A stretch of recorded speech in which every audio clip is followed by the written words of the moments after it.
You make no friends in the pits and you take no prisoners. 1 minute you're up $500,000 in soybeans and the next, boom, your kids don't go to college and they've repossessed your Bentley. Are you with me? The revolution starts now. We have to pass the bill so that you can find out what is in it. Turn those machines back on! You are about to enter the Peter Schiff Show. Show me the money! If we lose freedom here, there's no place to escape to. This is the last stand on earth. The Peter Schiff Show is on. I don't know when they decided that they wanted to make a virtue out of selfishness. Your money, your stories, your freedom. The Peter Schiff Show.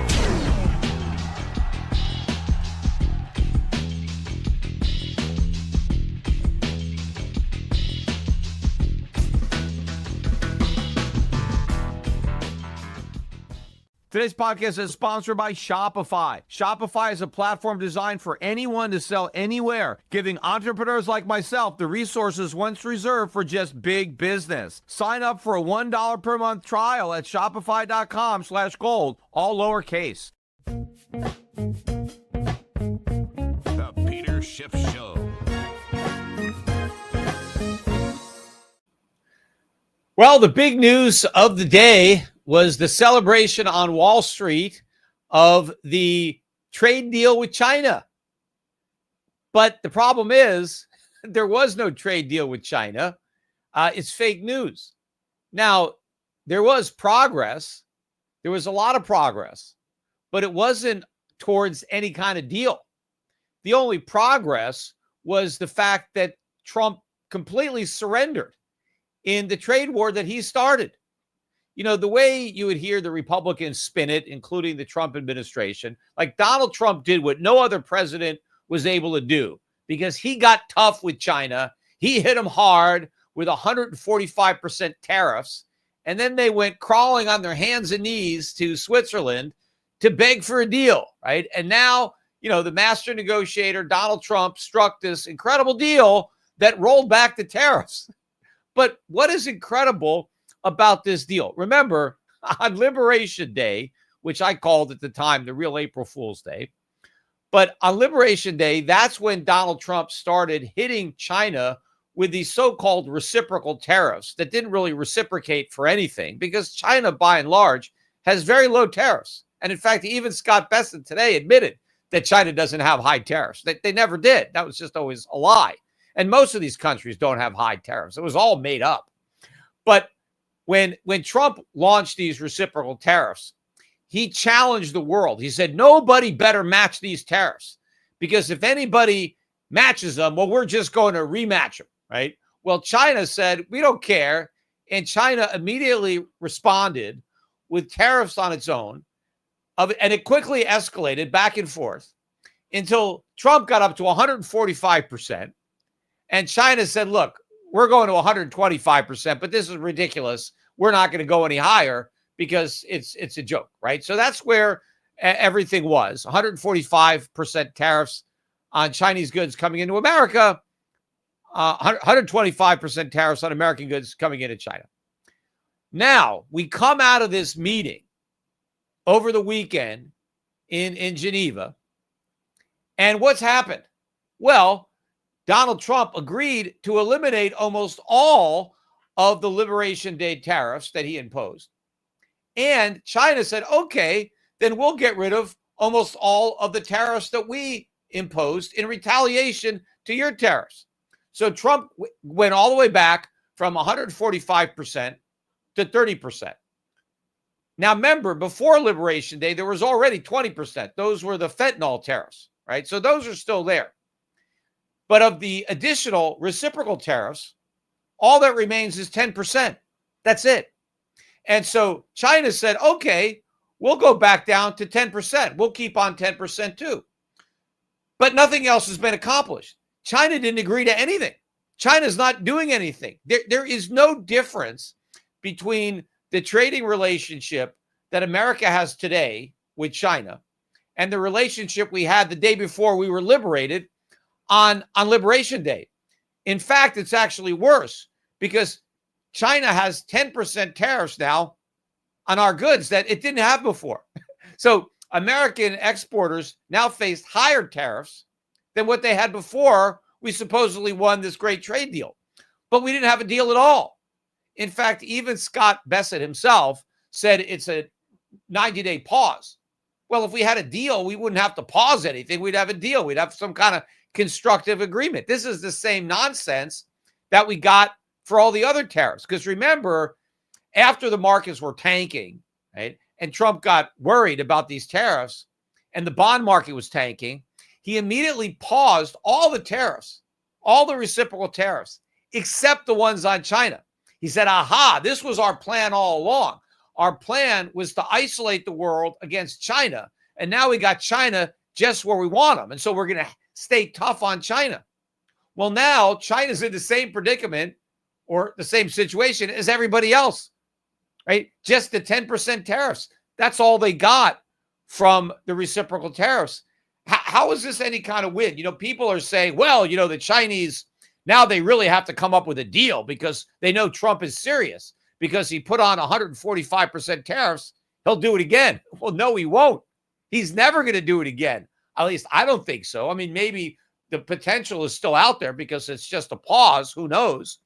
But I think that basically he bluffed.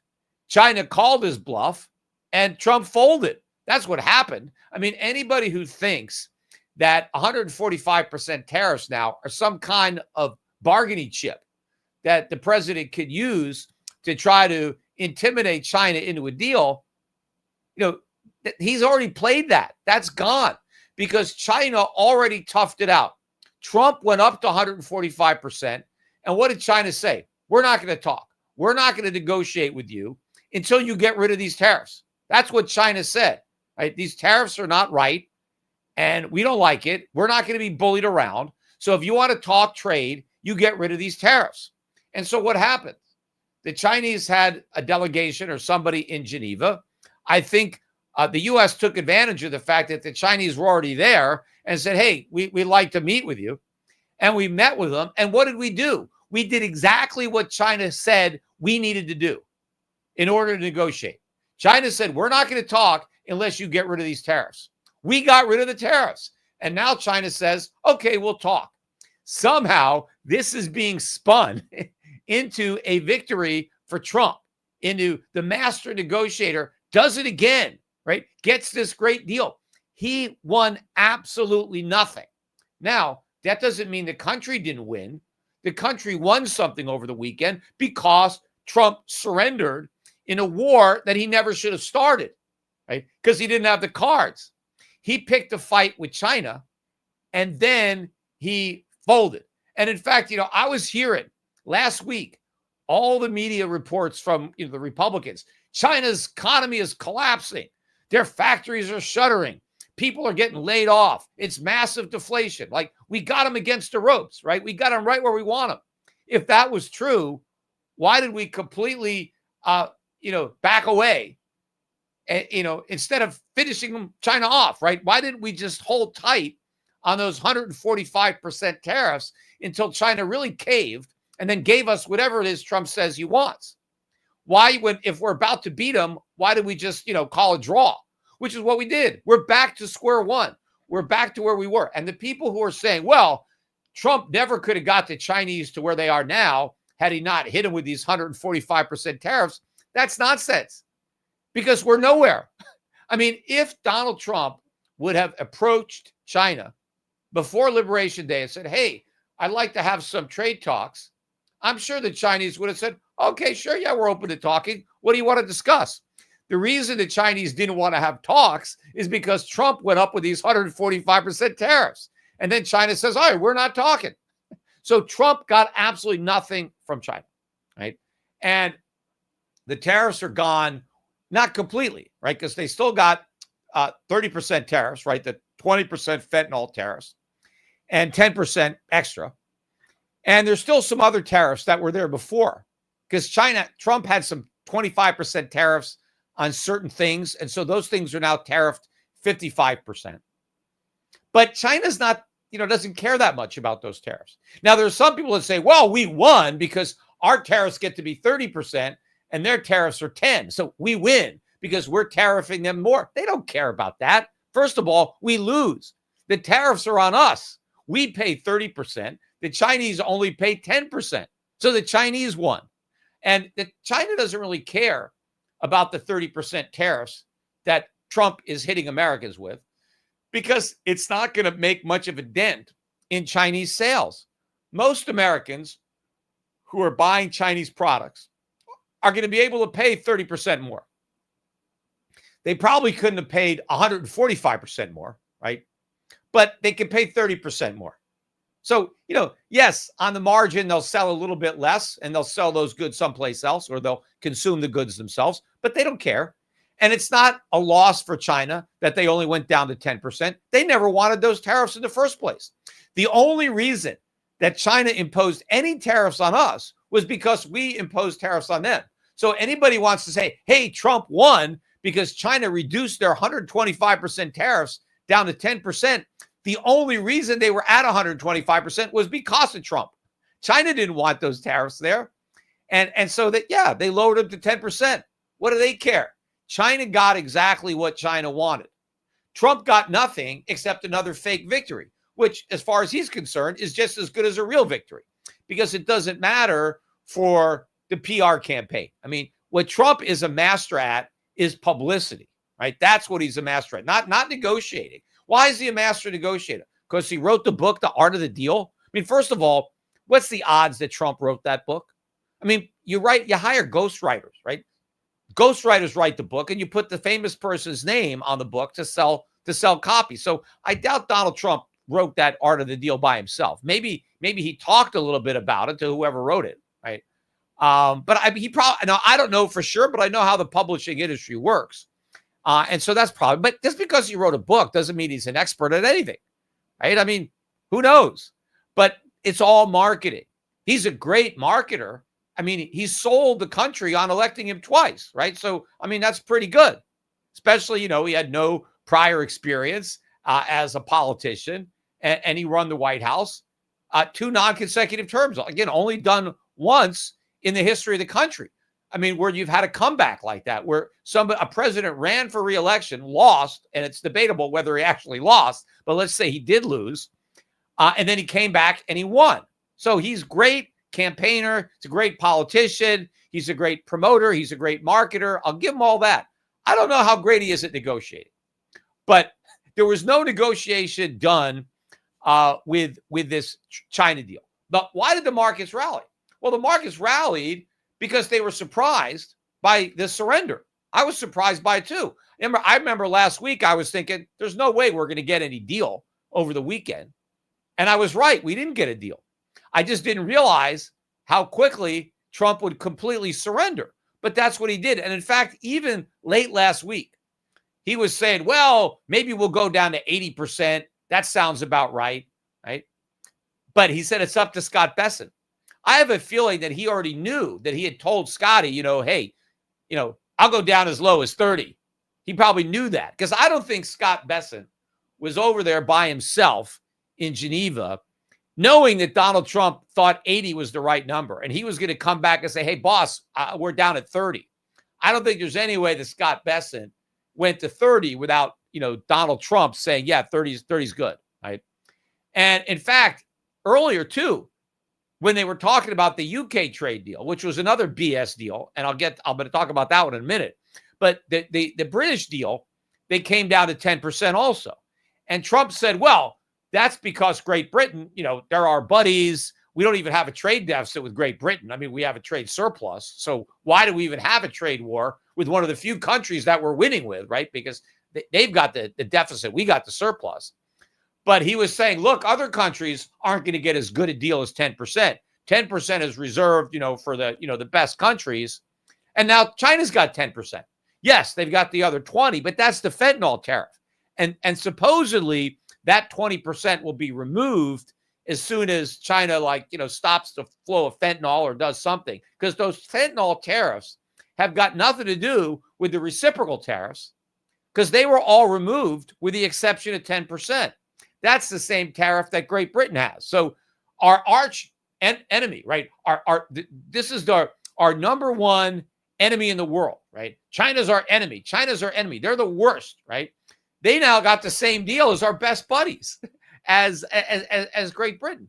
But he was talking about that. So he was kind of digging in up till Friday. And then all of a sudden, Saturday night, or Saturday, hey, we got a deal. We struck a deal. Sunday night, we made great progress. Hey, we weren't as far apart as we thought. We got this great deal. We'll give you the details on Monday. Hype, hype, hype. And then on Monday, instead of a great deal, they announced a complete surrender. And that's why the markets rallied, because now they think, oh, the recession is off the table. The higher inflation is off the table. We've been saved. Trump saved us from himself, right? And now this is this huge relief rally in the stock market, in the dollar, not the bond market. I'll get into that. We got a quick commercial break, so stick around. I got a lot more to talk about on this evening's podcast. When I started making YouTube videos 15 years ago, I had to figure out everything on my own. It was overwhelming, to say the least. But that's the thing about starting something new. Whether it's a podcast, a business, or a brand, you're wearing every hat and it can start to take over your life. But when you find the right tool that simplifies the chaos and helps you build something real, that's a total game changer. For millions of entrepreneurs, that tool is Shopify. Shopify powers millions of businesses around the world and drives 10% of all e-commerce in the United States. Whether you're a global brand like Mattel or Gymshark, or you're just starting out, Shopify gives you the tools to build, grow, and run your business all in one place. You can launch your own online store with hundreds of stunning templates that reflects your brand's personality, no design degree required. Need help creating content? Shopify's built-in AI tools help you write product descriptions, generate headlines, and even upgrade your product photos. And when it's time to spread the word, Shopify makes it easy to launch email and social campaigns like you've got a full marketing team behind you. Best of all, Shopify handles the tough stuff too. Inventory management, international shipping, returns, payments. They've got the expertise so you can focus on building your dream. If you're ready to sell, you're ready for Shopify. What I love about Shopify is no matter how big you want to grow, Shopify gives you everything you need to take control and to take your business to the next level. Turn your business idea into with Shopify on your side. Sign up for your $1 per month trial and start selling today at shopify.com/gold. Go to shopify.com/gold. That's shopify.com/gold. All right, so while the Republicans were, spinning this surrender as a victory, Wall Street was celebrating. Big rally in the stock market. The Dow Jones was up almost 3%, about 2.8, I think. S&P up 3.25%. NASDAQ up 4%. Big move. The opposite direction was gold, which was down 2.8%. Oh, the dollar had a big spike today, up about 1.5%, back over 101 on the dollar index. The weakest currencies being the safe haven currencies of the recent dollar decline, the euro, the Swiss franc, the Japanese yen got hit pretty hard today on the reduction in tariffs. Remember, again, before we got tariffs, everybody said that tariffs are going to make the dollar stronger. What's making the dollar stronger temporarily? Removing the tariffs, right? So the people who told you that tariffs were good for the dollar don't understand the dollar and they don't understand tariffs, right? So that should be clear. But so gold was down 2.8%. It's still above 3,200. I mean, see where gold is trading now. It's not like gold prices are low. Yeah, they're not at the record high of a few weeks ago. And in fact, we got above 3,400 again last week in the price of gold. Gold right now, let me pull it up, is trading at 3,238. Pretty good price, right? I mean, if you look at the big drop today, gold was down about $100 an ounce. I mean, it closed down a little lower. At one point, it was down a little more than that. But, 3% move in gold, that is a big move. I mean, gold's having some out of the ordinary swings with the market. And of course, the big volatility. I mean, there's no way that Trump insiders didn't know this was happening. I mean, I'm sure there were people who knew that Trump was going to surrender over the weekend, and they knew that last week. And I'm sure they made some trades in the stock market, in cryptocurrency market, in the gold market. I mean, these are shrewd guys. I mean, Trump does have a lot of Wall Streeters, working in his administration. These guys, know their way around the markets. And, I'm sure they're doing something. I mean, I don't know for a fact. I just, have a feeling that these huge swings based on nothing, right? This is not real news. This is just headlines based on something that Trump says or does that, it's all based on him. It's one man. One man comes out and says something or posts something on social media, and you have massive swings in the market, right? Don't you think there are some people who are trading on that information? I don't even know if it counts as inside information because it's not like specific to any company. It's just what Trump's going to say or do. And if you know in advance what he's going to say or do, you know what the market's going to do, and you can make a ton of money. So, I mean, I don't know if any of this is ever going to get investigated, but I have a strong suspicion. And it certainly goes on in the crypto market because it's, it's the wild, wild west there. Anything goes when it comes to insider trading and cryptocurrency. But gold stocks got clobbered. The GDX was down 7.5%, and the GDXJ was down 8% today. 8%. The biggest loser on the day was a stock that I own, Pan American Silver.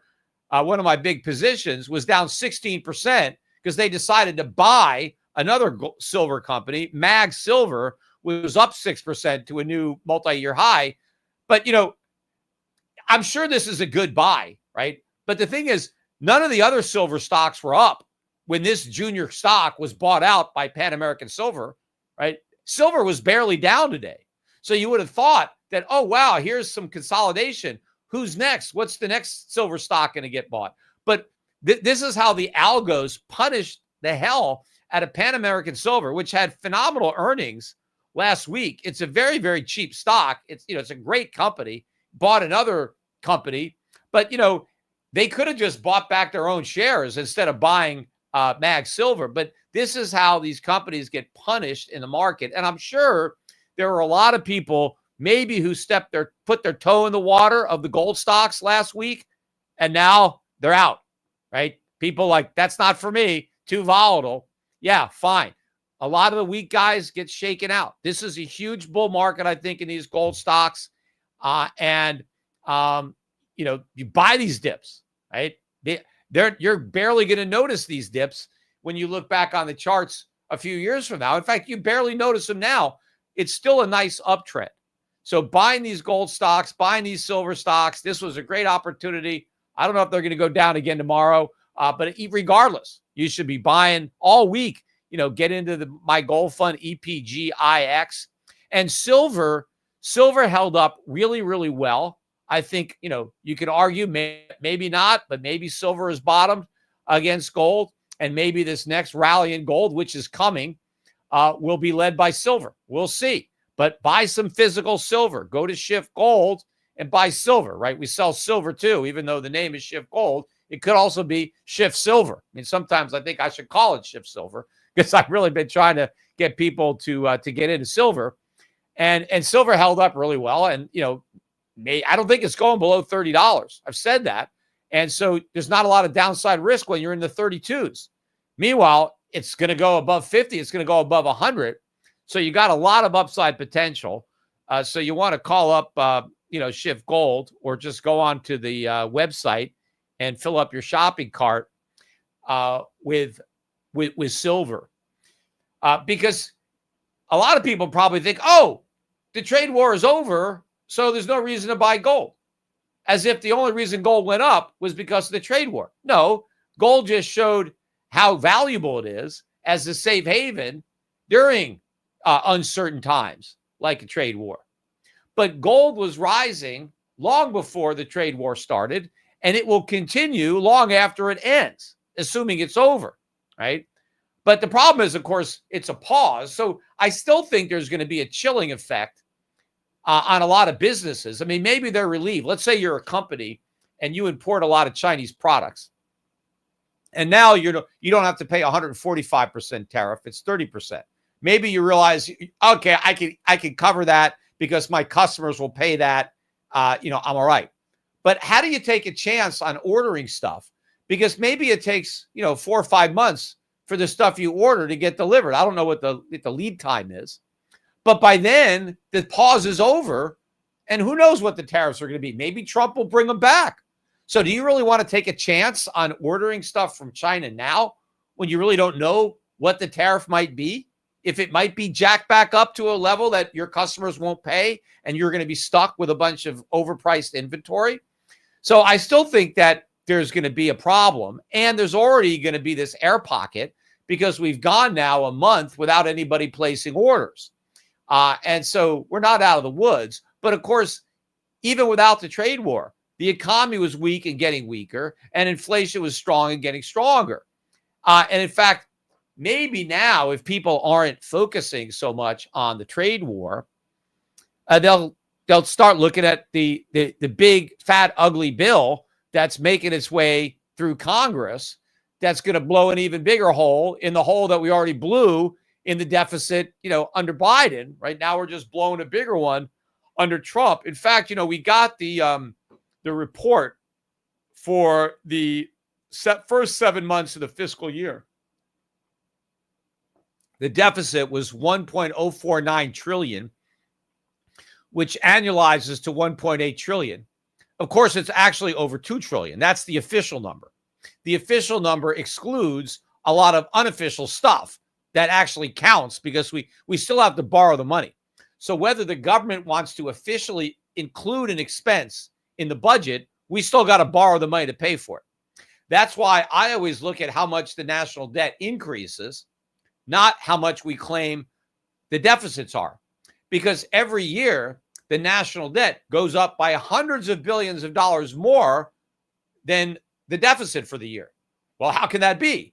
Right? Because the national debt is supposed to just be the sum of all the individual annual budget deficits. So how can the national debt go up by more than the budget deficit? Because the budget deficit is a lie.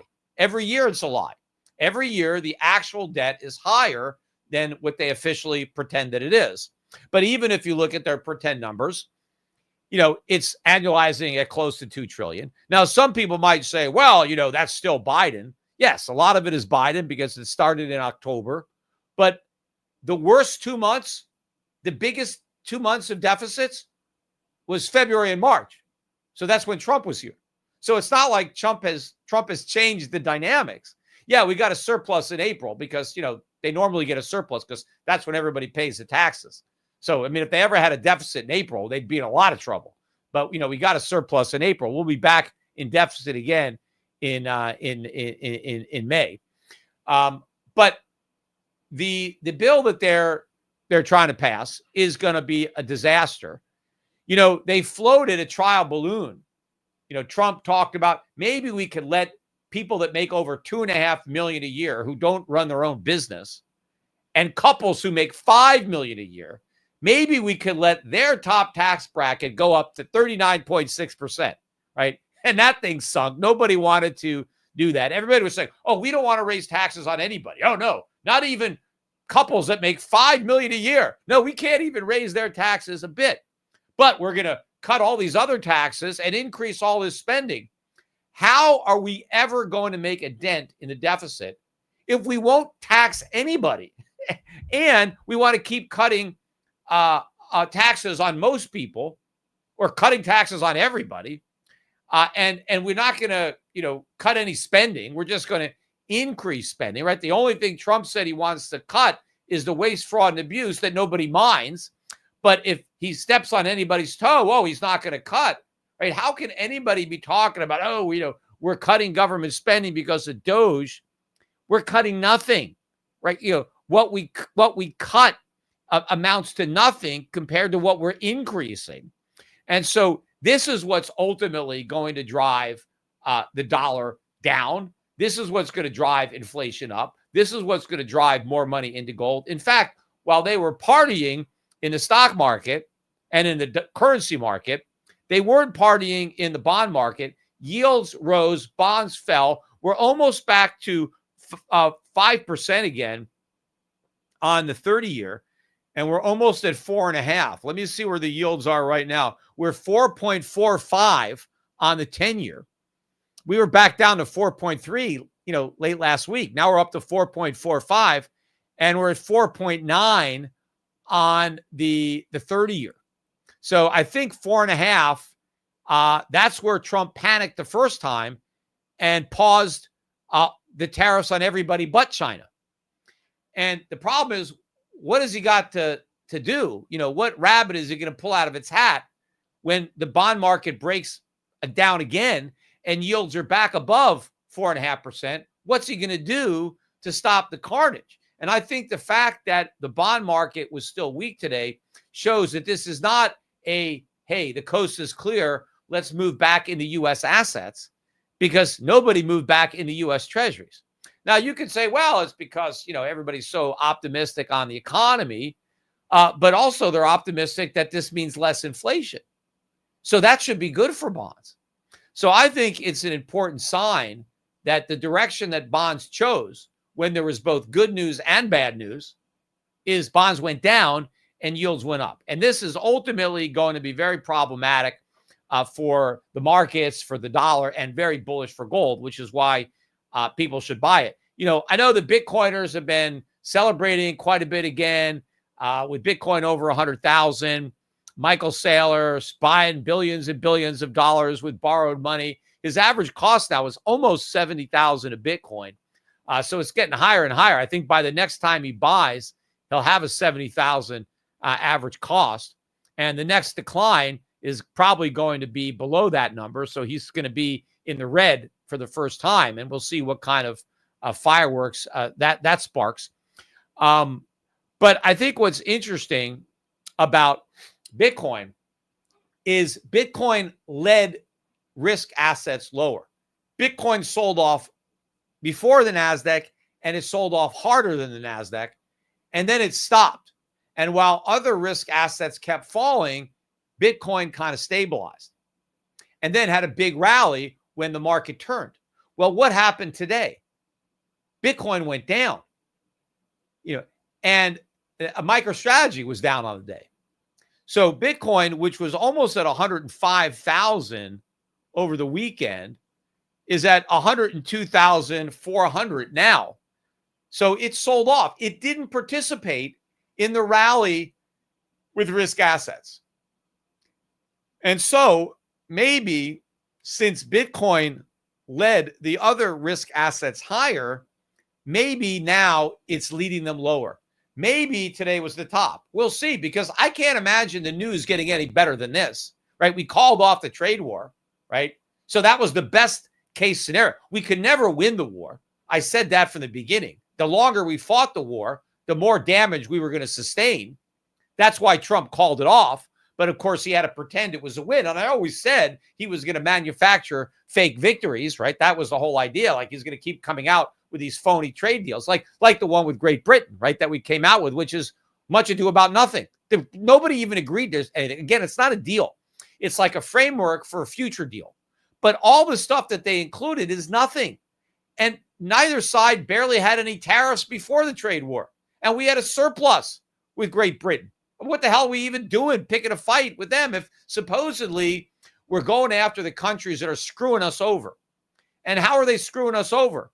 Because they have a trade surplus with us. Well, if screwing somebody over means having a trade surplus, we were screwing over the British, because last year we had a trade surplus with them, right? So the whole thing was ridiculous, but that supposedly was the only country we can come up with a fake deal with, was the one country that we didn't even have a deficit with. All the other ones that really matter, nothing has happened. But nothing happened with Great Britain either, other than we got our buddies to agree to a phony deal so that we could have, a PR campaign around it. And then we surrendered to the Chinese. We don't even have the makings of a fake deal like we have with Great Britain. We just surrendered and then claim that as a victory. But that is great news for the markets. But the markets are still in trouble because the markets are overvalued. The economy is in trouble. The economy is going to weaken. The budget deficits are going to get bigger. I think the trend of de-dollarization is going to continue. Yes, we've paused this trade war, but who the hell knows what's coming? I think we've already sent messages loud and clear that if you have big trade surpluses with the United States, you're in trouble. So you got to move away from the U.S. You got to move away from U.S. dollars, U.S. treasuries, U.S. mortgage-backed securities. Trade amongst yourselves, right? Trade, China, build up domestic demand, right? You can't keep vendor financing America because, we might default on the debt that we owe you anyway. I talked about that last time. So I think the movement out of the dollar is not going to end with the trade war. It's going to continue. And that's going to mean more downward pressure on bonds, on the dollar, and ultimately on the stock market as well.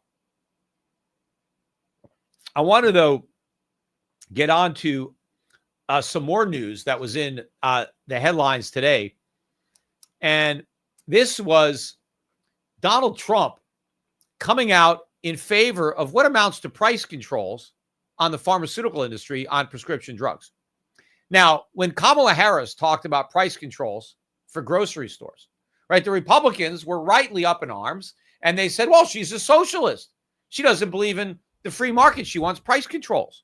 Well, now Donald Trump wants the same thing, except in prescription drugs. And I'm watching in his press conference where he's announcing this executive order, right, which is ultimately going to do nothing. I can't imagine that this order is ever going to actually happen. That's why the drug stocks actually rallied. I mean, they initially sold off, but then they rallied because I guess they realize that Trump is all talk, that none of the stuff he says actually happens. So they're not afraid of this, ridiculous executive order. But he's announcing it, and here comes Robert Kennedy up to speak. And he's like, oh, my God, this is like the happiest day of my life. Bernie Sanders has got to be dancing in the streets. He probably never thought he would see this day. My kids, lifelong Democrats, can't believe this is happening. They're so happy, right? So Donald Trump has done something that has caused, complete happiness among the left wing of the Democratic Party, right? The Bernie Sanders wing is applauding what Donald Trump is doing. So what does that mean, right? The fact that what he's doing is so popular with the socialists, right, proves, right, that what he's doing is socialist. But again, what he's doing, assuming it actually happens, which I don't think it will, but assuming it actually happens, and what his executive order says is that U.S. drug companies, if they sell one of their drugs in another country and they sell it cheaper than they sell it here, they got to sell it here at the same price, wherever the cheapest they are. Now, initially, when I heard that, I thought it meant anywhere. I was like, oh, my God, because, there are a lot of really poor countries in the world that, we sell the drugs really cheap because, they're really poor. And, they can't pay what we can pay. And so if we charge them what we charge Americans, they would die. They couldn't get the medicine. But then I later found out that at least it was developed markets. So it doesn't matter. They can still sell cheap drugs to Bangladesh. But, if they sell in Australia, if they sell in the UK, if they sell in Norway, right, if they sell it cheaper in any of these countries, right, I'm not sure, what the list of developed countries are, because there are still some developed countries, in Eastern Europe or South, that are still relatively poor compared to us as far as per capita income. But what the executive order says, it's most favored nation, that whatever the lowest price that any U.S. drug company charges for a drug in another country, they got to charge that same low price in America. They're not going to do that. There's just no way that's ever going to happen. Okay, so first of all, why are drugs so expensive? And why are they more expensive here than they are in the rest of the world? Because there's got to be a reason for it, right? Why is that happening, right?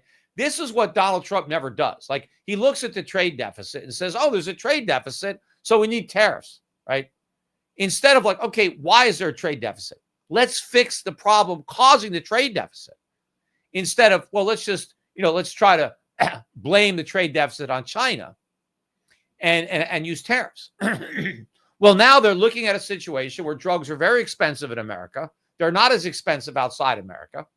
And Trump's solution is, oh, well, let's have price controls, right? Foreign countries must be screwing us over. This is just another example of how Americans are getting screwed over by the rest of the world. Well, no, it's not. Americans are getting screwed over by the U.S. government. That's why drugs are so expensive here. So if you want to develop a drug in the United States, it's more expensive than pretty much developing a drug any place else in the world. Now, the big problem is the FDA, right? That's where we need to reform. Now, the FDA didn't even exist in this country until 1906, right? So the country was around for 117 years with no FDA, right? It's not in the Constitution. There's nothing that says that we need an FDA. Now, of course, people got sick before 1906. We had doctors, we had some kinds of medication. I mean, yeah, obviously not what we got now, but, we made it without the FDA for 117 years. Now, in 1906, we got the FDA. And originally, the mission of the FDA was to make sure drugs were safe. If I get a drug, I take it, it's not going to kill me, right? I got something, I'm trying to cure myself. I don't want to die from the cure, right? Okay, government's going to make sure that the medicines are safe. That's not hard. It's not that hard to prove that your drug is safe, right? You have a bunch of people, you give them the drugs, and if some of them die, it didn't work, right? Or if they get something else, they have a complication, a side effect. If the side effect is worse than what they're taking the drug for, it's no good, right? So very simple. The problem happened 56 years later in 1962, right? Another bad thing that happened in 62. Kennedy, matter of fact, was president in 1962, RFK's uncle. And that was the year the FDA decided that instead of just proving your drug is safe, you need to prove that your drug is effective, efficacy.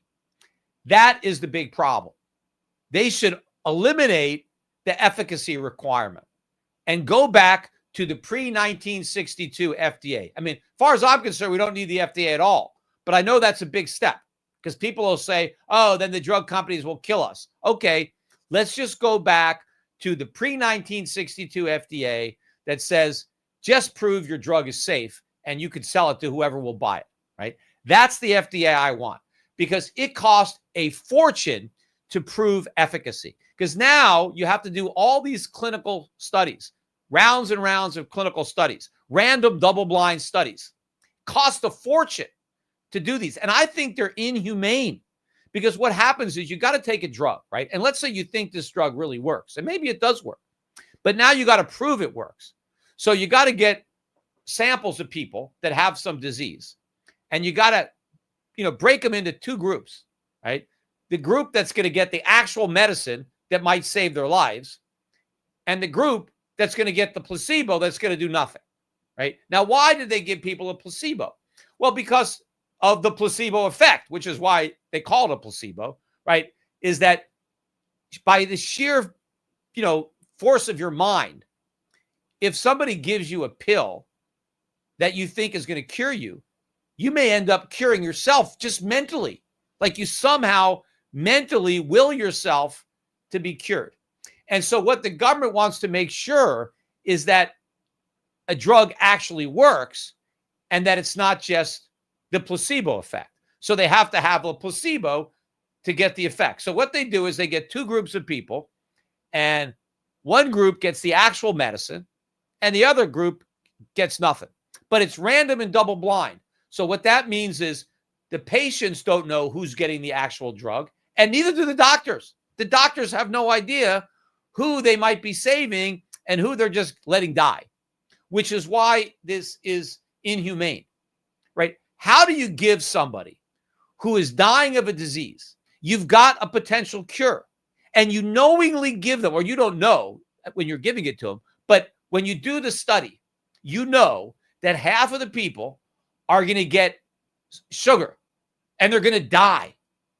Imagine that. Imagine you do all these trials and you find out, hey, this drug works. So all those people who we let die, they would have lived if we could have given them the actual pill. But the U.S. government said, oh, no, you can't give them the real cure. You got to give them this fake cure so you could prove that the cure actually works, right? I don't like any of this, but it costs a bloody fortune to get these drugs approved for efficacy. Now, the government says, well, if we don't make you prove efficacy, people are just going to sell drugs that don't work. Okay, fine. But if the doctor thinks they are going to work, why can't the doctor prescribe it, right? I mean, the doctors aren't idiots. I mean, if the pharmaceutical company convinces a doctor that this drug might work, well, let them prescribe it. Let the free market decide. I don't want the government telling me which drugs I can take and which drugs I can't. If I want to take a chance, let me take a chance. Okay, I'll buy that they could do the safety part, even though I don't really believe in it, but I recognize that that might be a step too far. Let's compromise. No more efficacy. That's something that Donald Trump could do, which would make a real difference, because then the cost of bringing drugs to market would collapse. Remember, you only get a 20-year patent on these drugs. It costs a fortune. For every one drug that gets to the market, 5 of them don't make it through these tests. So when the drug company finally gets a drug approved and it's spent all this money, it has a short window because the patent time starts from when you file, not from when you complete your study. So let's say it takes 6 years to get your drug approved. You got 14 years left to make back the money. But it's not just the money on that drug that you want to make back. You got to make back the money that you blew on all the drugs that you can't sell, right? And so, yeah, they got to charge a lot of money for these drugs because it costs a fortune to get through all the government red tape. Get rid of the red tape, and these drugs will be a lot cheaper, and the prices will be a lot lower. Now, why do they sell the drugs for less money in other countries? Well, the U.S. is the main market, right? This is the big market for drugs, and this is where they try to recover those costs. Now they have separate markets outside the United States. They got nothing to do with the United States, right? They've got this drug, right?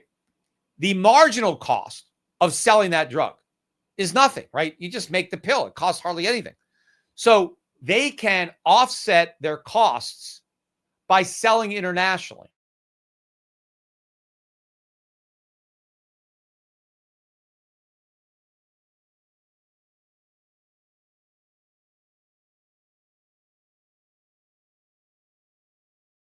Crap that we do, right? So all the drugs in America are expensive, but you go abroad, right? If an American company wants to sell a drug in Switzerland, it only has to be approved in Switzerland, which is a lot easier. And a lot of times, American companies, our drugs compete with foreign drugs. They're maybe not identical, but they're similar. They go after similar symptoms or diseases, and so we have to price our products lower in foreign markets because other drugs are going to be lower in price in foreign markets that we're competing with. And yes, a lot of these other countries have socialized medicine where you have a government guy and it's bidding, and there are different drugs they can bid. And there are other drugs that aren't going to have the big costs that U.S. drug companies have. And so if we couldn't price the drugs lower, we just would be priced out of the market. And I already mentioned, in poor countries, sure, you have a poor market, everybody's at a lower price point. Look, drug companies want to sell their drugs for the highest possible price. So the fact that they're selling their drugs cheaper in Europe, it's not because they just love Europeans and they want to give them a sweet deal. If they could charge more, they would. It's competition. They're charging what the market bears in the U.S., and they're charging what it bears in other countries. So what does Trump want to do? Trump wants to say, well, if you're selling a drug for $1,000 in America and you're selling it for $100 in Switzerland, well, you got to cut your price to $100 in America. And that's why you say, oh, drug prices are going to go down 80, 90%. No, they're not. What would the drug company do? They would just go to Switzerland and say, you know what? We can't sell the drug at 100 anymore. It's $1,000. That's the price of our drug. They wouldn't lower the price in the U.S. They would raise the price in Switzerland. Now, they may not sell as many drugs, but it's better than cutting the $1,000 to $100 where they're going to get decimated. But what is going to end the end result, right? If you force American drug companies to have lower profits on their international sales, because they're already maximizing their profits, right? Because whenever you raise prices, you're going to lose sales, right? So it's always the trade-off between supply and demand, right? So you find the sweet spot. Where do I get the most money, right? And so they're already profit maximizing by definition, right? So they're pricing their drugs where they maximize their income. If they were going to make more money at a higher price point, they would be charging a higher price point. I mean, they're not charities. They're trying to make money. So if Trump forces these companies to make less money abroad because they have to sell their drugs at a price that's so high that it eats into their sales and actually results in lower profits, how do they make that up? They make it up by raising prices here, raising prices everywhere. So just like everything the U.S. government does, assuming that Trump actually got what he wanted from this executive order, the result would not be that drug prices came down in America. The opposite would happen. We would end up paying more for drugs than we pay now because drug companies would have to make up for their loss of international profits by charging American customers more. Now, Donald Trump thinks, well, no, this is just going to be great because now these other countries are going to be forced to pay higher prices to U.S. companies. No, they're not, because there's obviously an alternative. Because if the U.S. company had the only drug in town, they would have had more leverage with these other governments or other buyers. The fact that they were able to charge what they charged is because they couldn't charge anymore. And so we're not going to get foreigners to just start paying a higher price. They'll buy fewer drugs. They might pay the higher price on a reduced quantity, or they may buy none of it at all. We may completely price ourselves out of the market. Now, the drug companies, again, we're not acting as if this bill was actually going to be implemented. But, what really bothers me too, not just that Trump would propose something so asinine, because Trump is not a conservative, he's not a libertarian, he's a populist. And if socialist policies are popular, well, he's behind them.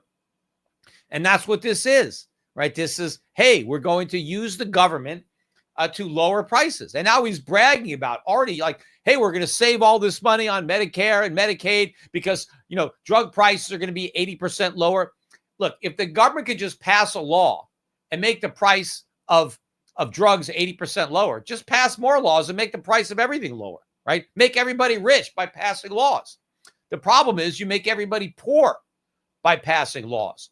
What government has to do, what Trump has to do, is look at the expensive cost of healthcare in America, not just prescription drugs, because prescription drugs actually help keep health costs down.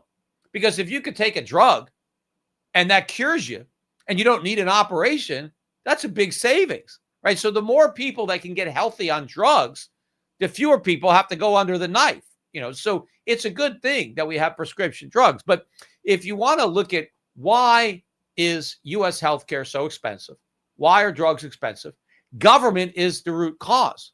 Just like government is why education is so expensive, housing, right? Everything the government gets involved in, it makes more expensive.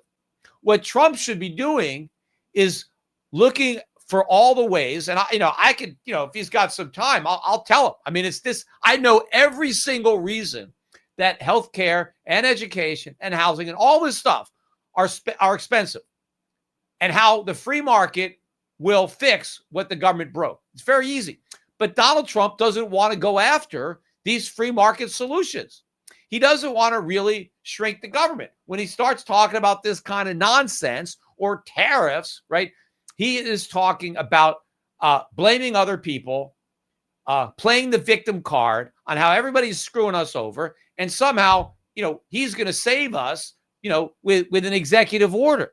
Like the only executive orders that would work would be dismantling a lot of these agencies and departments, which I don't think he can do by executive order. So he needs the help of Congress, right? But Congress is too busy trying to stuff this new budget with pork, right? So they can keep buying their new re-election. It's business as usual in Washington, D.C. But what bothers me is that the Republicans are not criticizing this about Trump. They're just going along with it, right? If Biden made this exact same proposal, all the Republicans would be attacking him. But since Trump made it, they got to keep quiet. So what does that show you about these Republicans? I mean, do they actually have any real principles?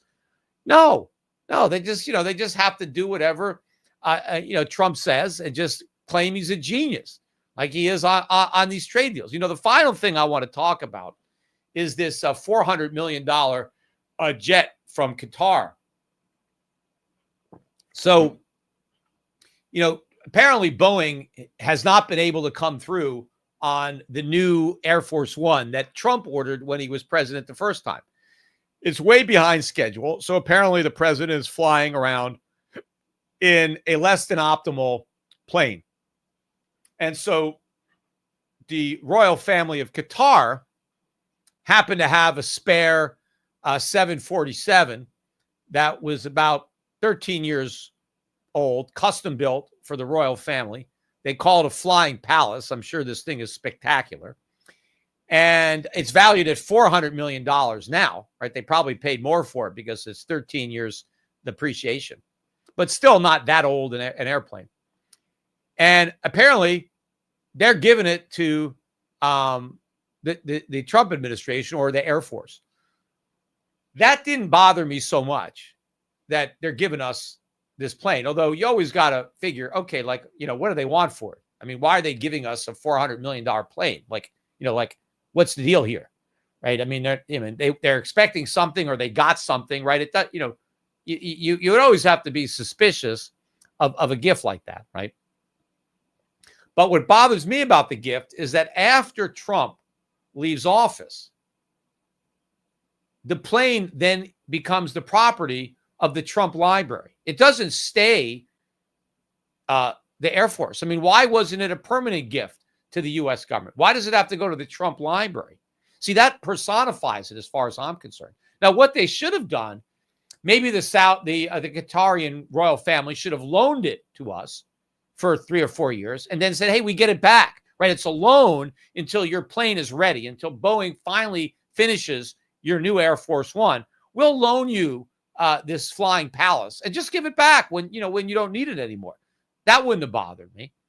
Or, maybe they could have said, why don't you keep it and cancel your order with Boeing? Tell Boeing, you know what? Too late. You're way delayed. We're canceling that order. We got this plane for free. This is the new Air Force One, right? Why not? Why can't Trump's the successor? Why can't the next president use that plane? Why does it have to go to the Trump library? Now, of course, when I heard it was going to the Trump library, I'm thinking, okay, what's the library going to do with it? Right? I'm thinking, well, the Trump family is going to use it, right? Because one of the missions of the Trump library is to spread the Trump legacy, whatever the hell that is. Well, how do you spread the legacy? Well, you fly around the world. You go to all sorts of countries and spread the legacy. Who's going to do that?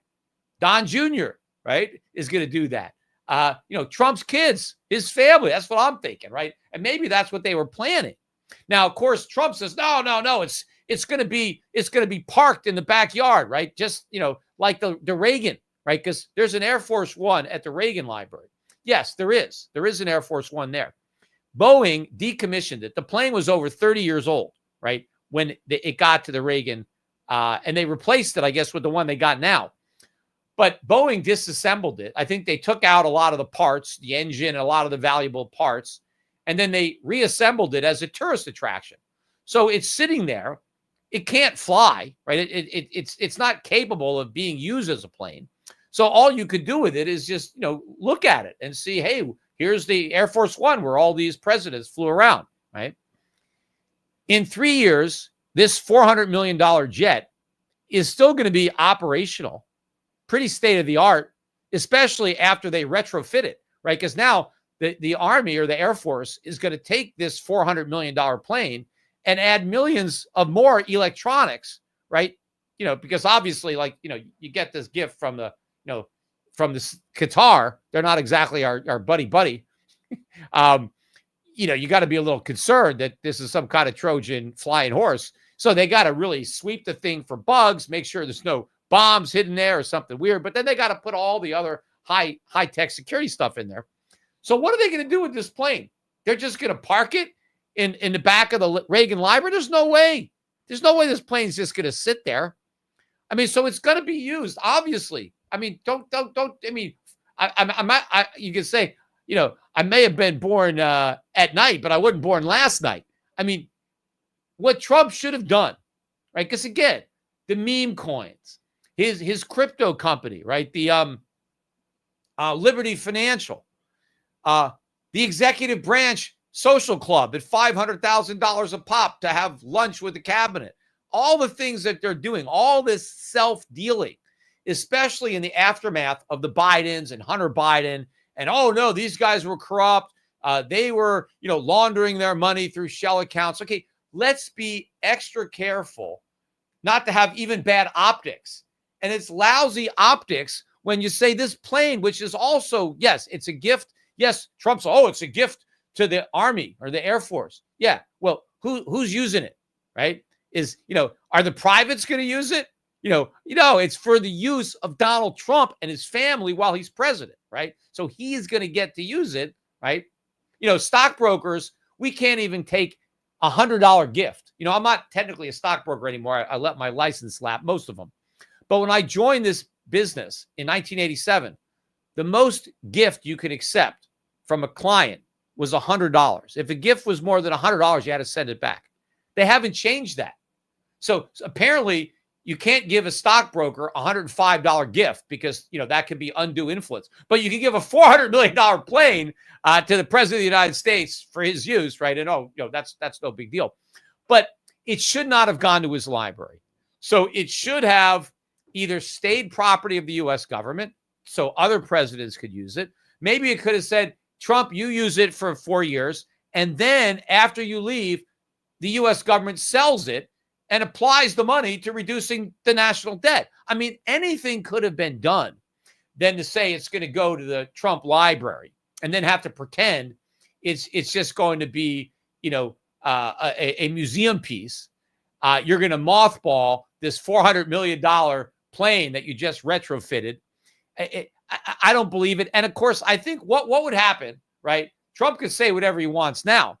What's going to happen after he's no longer president, 4 or 5 years from now, and then he starts flying around in that plane? I mean, what are you going to do then? Oh, I guess I found a way to use it, right? Just like, all the people that Biden said, I'm never going to pardon him. I'd never pardon that guy, right? And then, of course, he pardons everybody. He said he wasn't going to pardon. So Donald Trump could say, of course I'm not going to fly in it. And then next thing you know, I decided to fly in it. I mean, what the hell? It was just sitting there. I didn't want to just leave it there. And he says, look, I'm not an idiot. I'm not going to turn down a free plane, right? I mean, some dumb people would say, no, we can't have that free plane, which I also think is hypocritical because the Trump administration says that, hey, China's dumping their products on us, right? Companies are dumping, which is supposedly bad, right? You're dumping something on us means you're selling it for less than cost. And supposedly that's bad. That's not bad. That's good, right? If somebody wants to sell you something for less than it cost them to make it, they're an idiot. You're a bigger idiot if you turn it down, right? Why should I make something if you're going to give it to me for less than it would cost me to make it? I'm going to take it, right? I mean, that was in, I think it was Henry Hazlitt's book too. Was his book, Economics in One Lesson, just about Robinson Crusoe. And I think like an axe washes up on the shore. He gets it for free. And, what should he do? Should he use it or should he throw it away? And the economists you can't take that free axe because, you didn't have to work. You got it for nothing. And it's a long passage to debunk all this nonsense. But Donald Trump basically said the same thing. Hey, Qatar is dumping this jet on us. They're taking this $400 million jet and they're giving it us for free, right? So why doesn't Donald Trump say, no, we can't take that free jet? That's going to put Boeing. We need to buy that jet. We need to make that jet because we're putting people out of work by accepting your free jet, right? No, he said, I'd be stupid not to take this jet that Qatar is dumping on the American market for nothing, right? So again, it's hypocrisy. It shows you that, yes, Donald Trump knows if a foreigner is willing to give you a good deal, you'd be an idiot not to take it. So if the Chinese or anybody else was actually dumping products on us, we'd also be idiots not to accept it. But for some reason, it works for Trump, but it doesn't work for the rest of us. Anyway, that's it for today's podcast. We'll see how this week plays out. Again, this might be one giant head fake. We're making much ado about nothing. We saved ourselves from a self-inflicted wound. But the problem is we're still sick, right? The patient was sick before we stabbed ourselves. And just because we pulled the knife out, doesn't mean that we're all better. So keep on watching, because nobody else is telling the truth. I mean, it's so much misinformation out there, especially now coming from the Republican side. So you can't even trust the Republicans, to be honest. So you got to listen to me. I mean, you can never trust the Democrats, but at least I'm out there, calling it like it is. And if I see socialism on the right, it just upsets me as socialism on the left. So if you like the podcast, don't forget to give it the thumbs up, leave me a comment. Again, sign up if you're not a subscriber yet at Schiff Sovereign. A lot of good articles have come out in the last week. More are coming on this particular topic. We've been working hard on those. We got some new products also being developed at Schiff Sovereign. So make sure and go there and sign up. And again, go to yourpack.com to get information on my funds. All the funds were down, except the emerging market fund was up today, but all the other funds were down on the strong dollar, on the drop in the gold price. Great opportunity to put more money into these funds. They've got great year-to-date returns, and I think they're just getting started. And as I said earlier, silver looks like it's really bottomed here. I think an explosive move is coming. So now's the time to load the boat. Bye for now and take care.